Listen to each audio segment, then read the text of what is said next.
We're kind of doing it backwards on this one. We're actually at the south side of the property, well off of the easement road. We're basically at about the southeast corner of the property. And what we're going to do is we're going to head north along this power line. The land sits on the left side of the power line. And we'll go check it out. This one has, I believe this is where the old homestead was, so we might have some cool stuff to see on this tract. Beautiful pine trees, cedar trees, oak trees. This looks really, really good. The tracts out here at Hawks Roost were recently logged, some heavily and some very little. This apparently was logged very little because this looks good. I mean, we've got, like I said, big pines, big cedars, large oak trees. Let's head to the north and we'll get back to the easement road, and I'll just keep filming while we drive. Again, the land is on the left side of the power line as we head north here.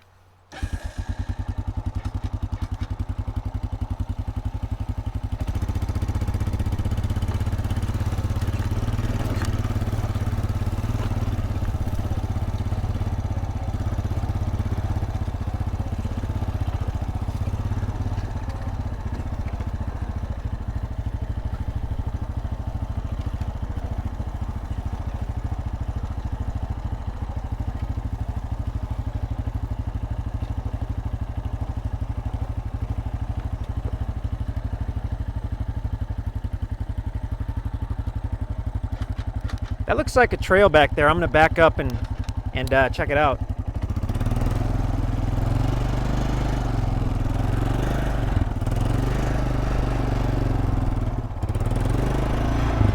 And I can see, looks like some type of old building.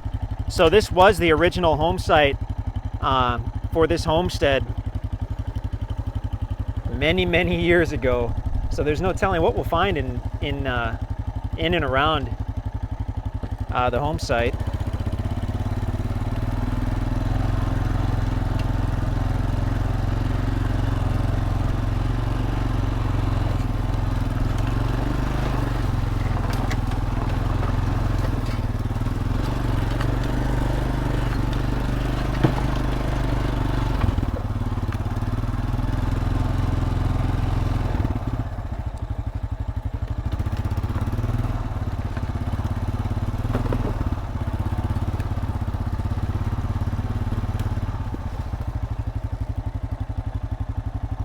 Really just looks like a kind of a random trail that goes back.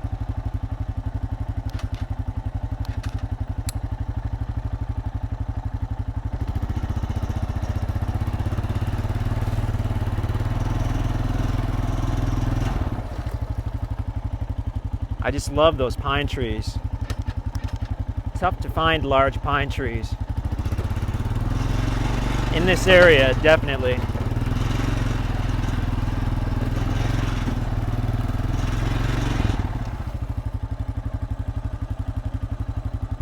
Different type of tree right there. I wonder if that was some type of fruit grove. I have no idea.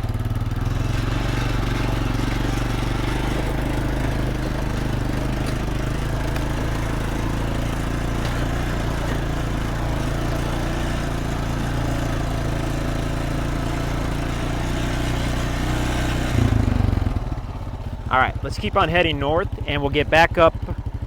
We'll get up to that north end, and we'll check out the homestead a little bit.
we're up here toward the north end.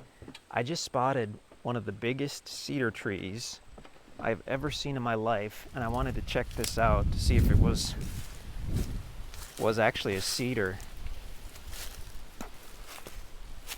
Wow.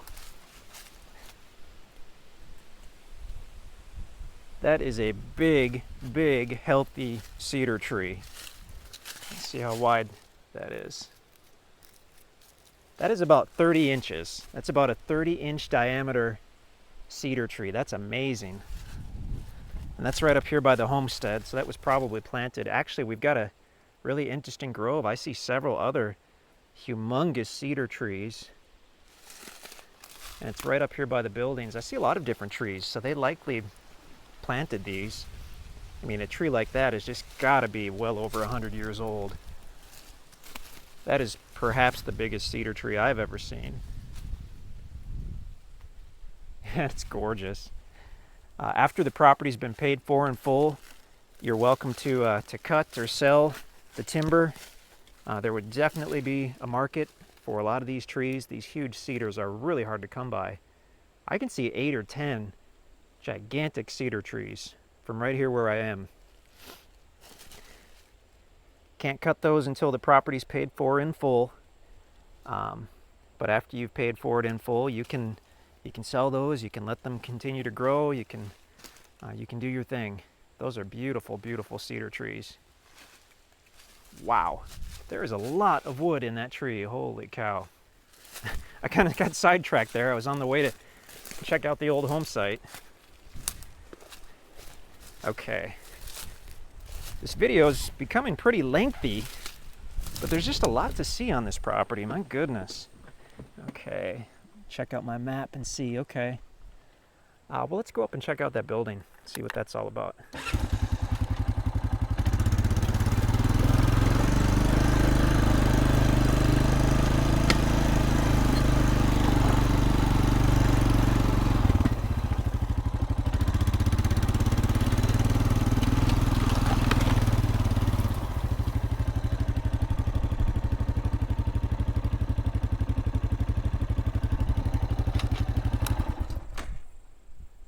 That is really cool.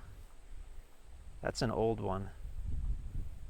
It looks like it's had a, I almost laugh when I say new roof, but it looks like it's had a newer roof at some point.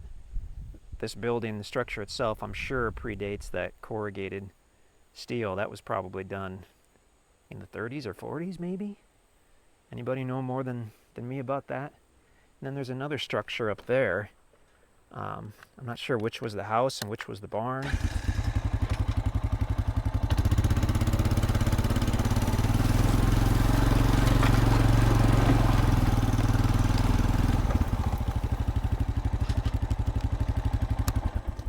All right, I can't resist this. I want to look in this house or this building.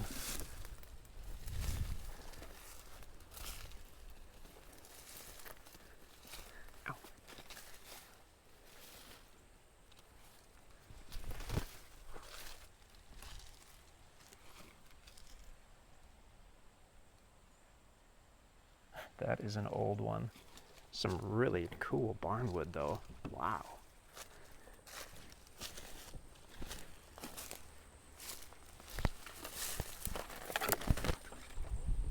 Okay. So now we have a couple other structures up here.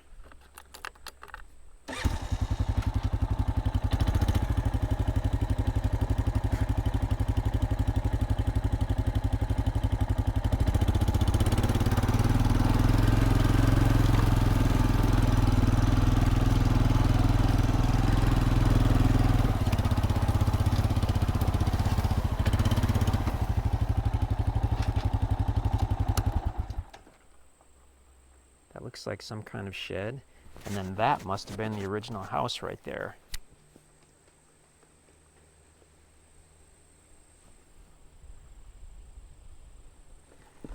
Feel free to bring your metal detector. There is undoubtedly some cool stuff around here. You would just need to find it. Also use caution, because if there's an actual home site, then somewhere there's a water source. That could be a, oh. Wow. That is the coolest hand dug well. Oh my gosh, I need a rock. Drop a rock down in there. Oh, here's a brick. Okay, let's see if we can hear any water down there. Dry. Oh, that is awesome. So that looks like an original cistern from the 1800s. This is really cool. The walls are completely lined with rock.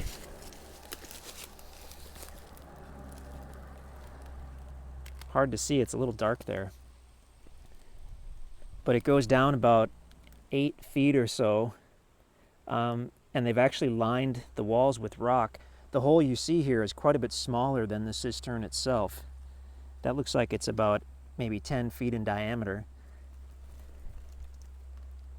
Definitely use caution if you're out here. But that is super cool. You just never see those in usable condition. Usually they've fallen in completely, but this was really well constructed. They would probably still hold water, so they would have stored their water in there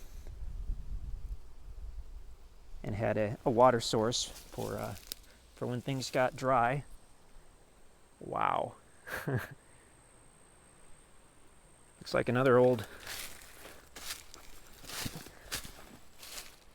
That's a newer foundation. That's some type of poured concrete. I have no idea about the history on this place. That was a 2-story house, though. That's kind of a ritzy family that lived here back in the day. Definitely use caution with that cistern deal there. Be aware of that. And this looks like maybe possibly a chicken coop or a milk house. I'm really not sure. Really interesting. That old wood is amazing. Feel free to come and check this out. Like I said, use caution. We know that old cistern is there now. Also be aware of old nails or what have you. We have no idea what's out here, so please do use caution. But pretty darn unique property. Generally, these old homesteaders, since building was such a big proposition, generally they had reasons for picking the sites they did, whether it was a view or a natural spring or good soil. They generally had really good reasons because it was an immense amount of work to homestead a property, build a house. I mean, I don't think you could even get anyone to do an in-ground cistern like that. Certainly not by hand. That is a ridiculous amount of work, and to line the walls with rock, my goodness. Pretty amazing. Check us out at InstantAcres.com. We don't have 2 of these, we just have the one. So if it's something that you want to own, act fast. You can email us at sales@InstantAcres. You can stop by our office in Springfield if you like. We'd be happy to see you. Or you can give us a call, of course, in the office. But ultimately, if you see the property available on InstantAcres.com, then that means it's available. We'd love to answer any questions you have, and we would love to work with you on this property.